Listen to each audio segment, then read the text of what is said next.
So for part A, if I wanted to use the remainder theorem,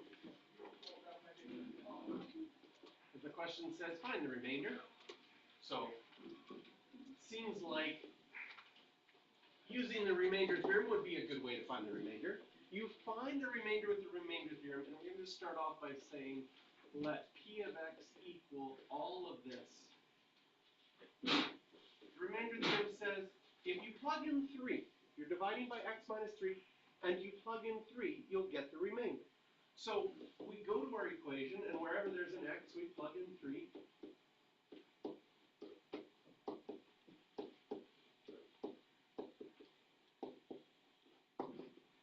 And you would have a little bit of mental math to do. Think you could do that without your calculator? 3 to the 4 is 81 times 262. 3 cubed, 27 times 5, 135. And work that all out. And you get 0. So you get that the remainder is 0, which would also tell us from the factor theorem that x minus 3 is a factor. Now you could also get the remainder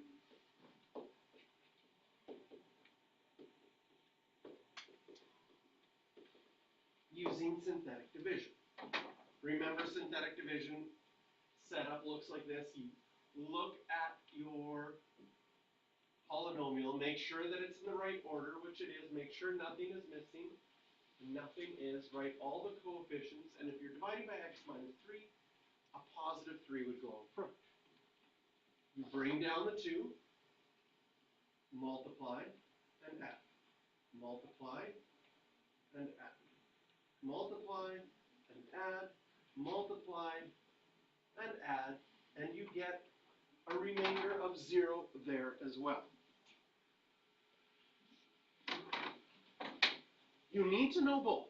There are going to be some questions that only the remainder theorem is going to be useful. There are going to be some questions where the synthetic division is a lot easier and more useful. Okay?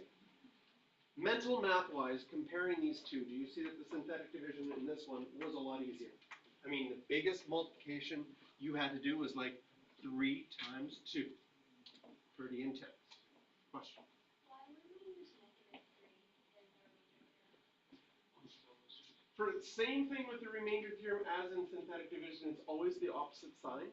And the reason it's the opposite sign is because when you write your division statement, so if I wrote the division statement for this one, we had x minus 3 as our divisor, we're left with 2x cubed plus x squared minus 2x minus 1, and then a remainder plus 0.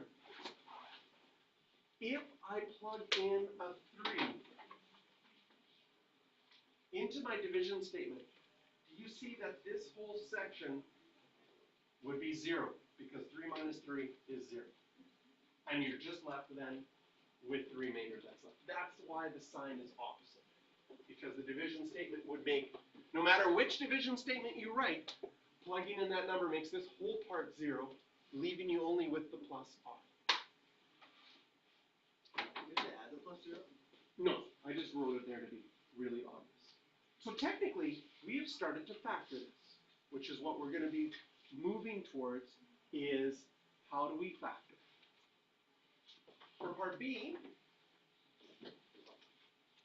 now that we've seen both the remainder theorem and synthetic division, I'm going to tell you that most of the time, I like to only use the remainder theorem if the number is very small.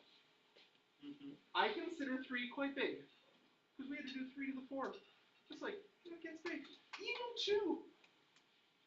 2 to the 4 is like 16. That's a pretty big number.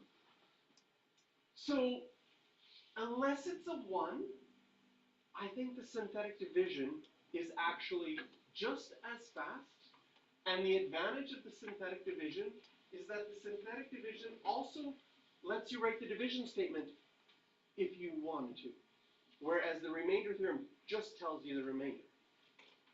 So in the second one, if we use synthetic division with the second one, and we're dividing by x plus 2, so on the outside we'd have a minus 2.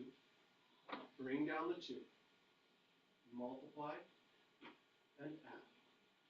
Multiply. Ooh, we do have some big numbers here. Add. Multiply. Add. Multiply. And add.